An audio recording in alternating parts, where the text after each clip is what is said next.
Coming up next. ESPYs were yesterday, and man, Shane Gillis and his monologue was really the only redeeming quality over, once again, was just an insufferable show of athletes and just acting like Hollywood actors. Shane said so much himself. He said, man, you guys have gotten more sensitive than Hollywood has in these little opening roasts where they just get all in there.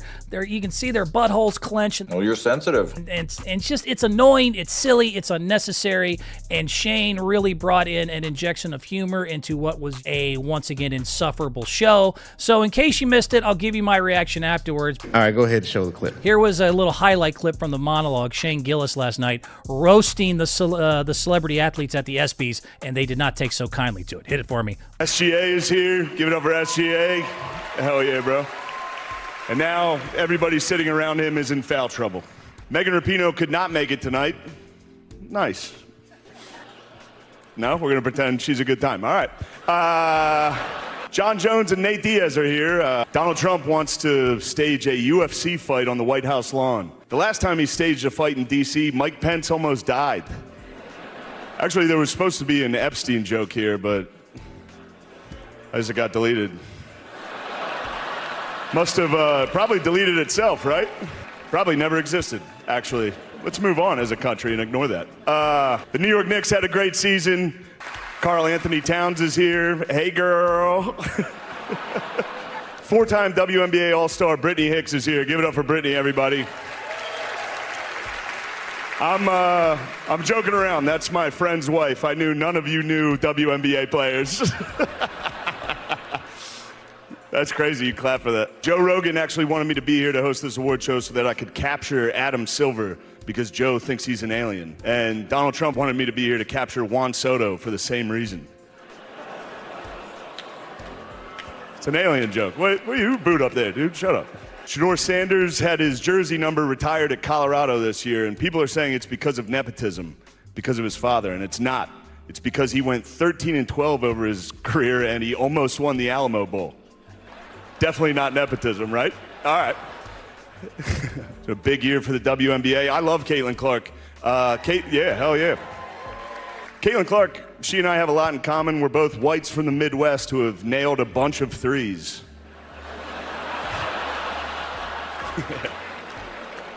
All right, there you go. Lighten up a little.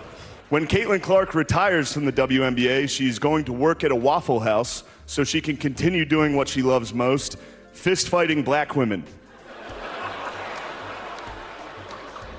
Shohei Ohtani couldn't make it tonight. Man, I hope his interpreter didn't bet that he was going to be here. Shohei is a once-in-a-generation talent. No one's been able to do what he does at so many positions, pitcher, hitter, and bookie. A bookie is what Bill Belichick reads to his girlfriend before bedtime. Also, I'm not trashing Bill Belichick. First off, he's 73 years old and he's dating a hot 24-year-old, and people are criticizing him? What happened to this country? We used to be a great country. He won 6 Super Bowls. Maybe if you guys won 6 Super Bowls, you wouldn't be sitting next to a fat, ugly dog wife.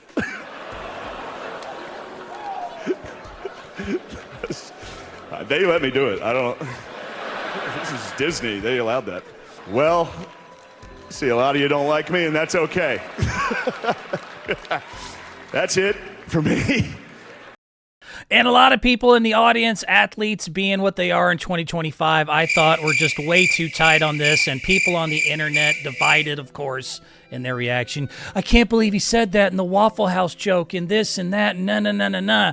Look, Ricky Gervais, when he hosted the Golden Globes, I thought said it best, and Shane Gillis was in the spirit of, dude, I have a choice. Either I cater to you stuffed shirts here in this audience, the few hundred of you, or the potential millions watching at home, and I'll choose the latter. And I thought that's what Shane Gillis did beautifully. He had fun with it because it's an award show, dude. It's not that serious. This is not life or death. You guys need to lighten up a little bit. And the irony of all of this that I love is how much athletes love to criticize media The media? Yeah, the media. When the media has anything to say, the first thing they'll jump to is, oh, yeah, well, you never played in the NBA. What do you know? You never stepped on the NBA court. What do you know about it? Blah, blah, blah, blah, blah, blah.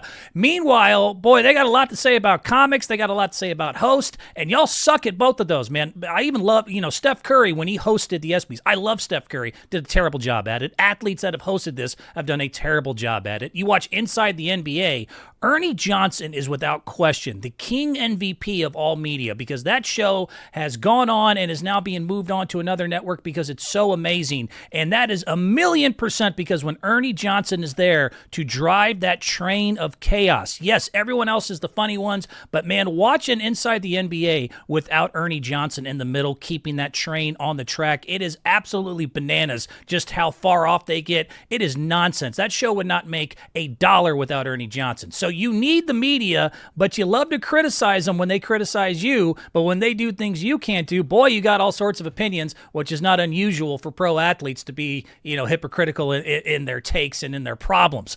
But, even the rapping, like that was just, oh God, LiAngelo Ball.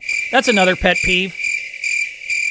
If I can just get to a quick aside, it just drives me nuts today with rappers, and I thought LiAngelo, speaking of athletes who try to do things they're not supposed to, rap is 90% nowadays your presence, your swag, your ability to command a stage. I mean, the fact is 90% of your lyrics, and most of you have ghostwriters or ChatGPT writing it at this point. And the women, this is one thing women got the men beat on. You watch female performers like Taylor Swift or Beyonce or Megan Thee Stallion, man, when they get on that stage, they got swag, they got presence, they command the audience and they make them pay attention. All your rappers, it's so funny, LiAngelo Ball included, in your lyrics, boy, in the studio, you talk all this stuff and then you get on the stage and you got this shy Ronnie-ass persona and it's always just like, I'm the baddest man in the world.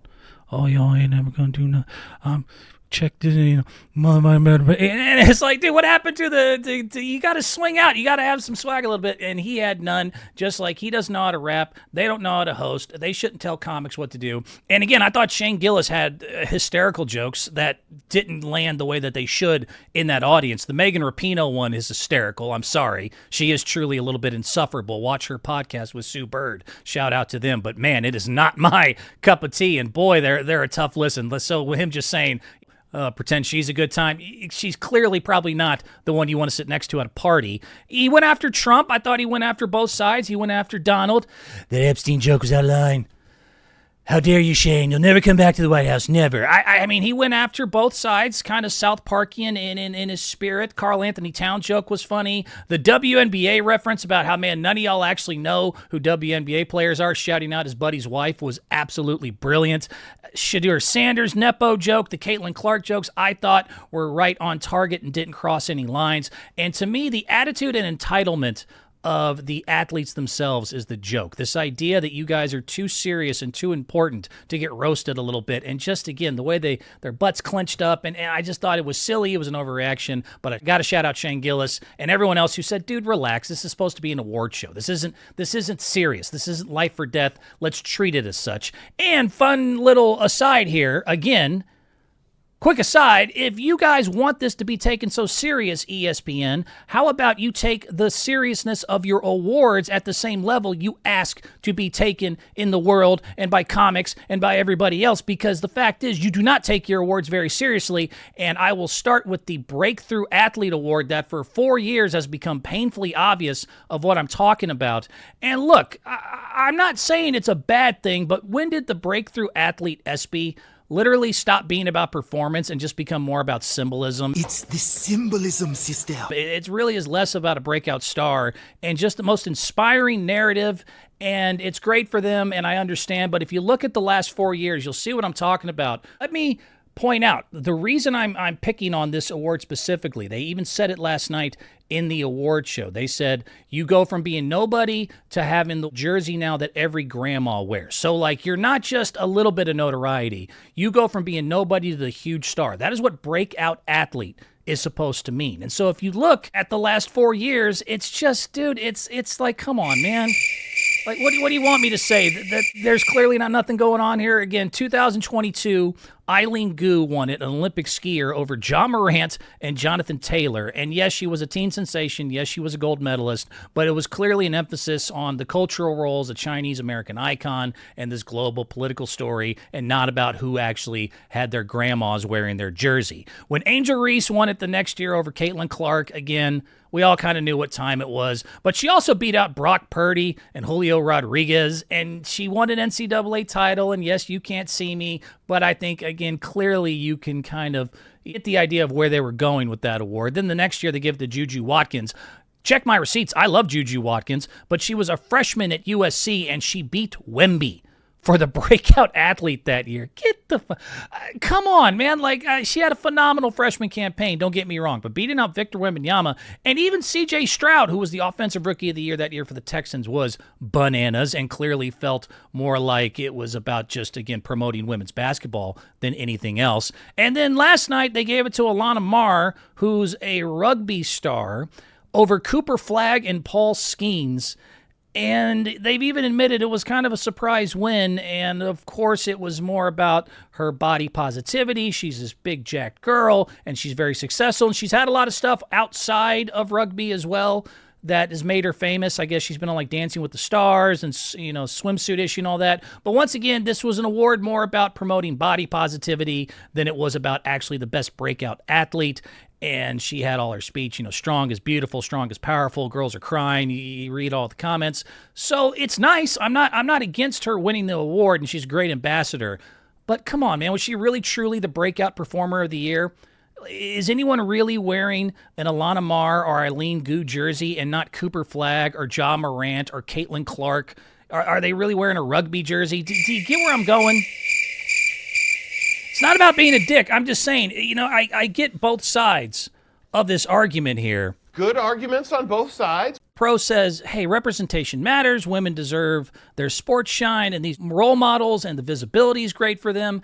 And it's just an award, and that's all great. But, honestly, it's the breakthrough athlete of the year in your own definition by who's the most popular, who's the most talked about, who's the one that now everyone's wearing their jersey. And it's really not starting to mean that anymore. The last 4 years in a row, it really is clearly more symbolism. And no winner in the last 4 years came from any of the major men's leagues, even when they had some pretty elite seasons. People like Wembanyama and others. So it feels like best moment instead of, best athlete. No disrespect to the ones that won. Well, I said with all due respect. And in general, is it nicer that they got the award? Sure. But if ESPN wants to highlight social impact and visibility, it's great. But at the same time, don't insult our intelligence. Don't insult our intelligence and tell us that that's actually the biggest breakthrough athlete of the year. So if you want to do that and kind of move that award that way, maybe move it into more of those type of smaller fields rather than put out the big pro athlete next to it and then say that they had a bigger impact, because that's just nonsense. It's silly. Cut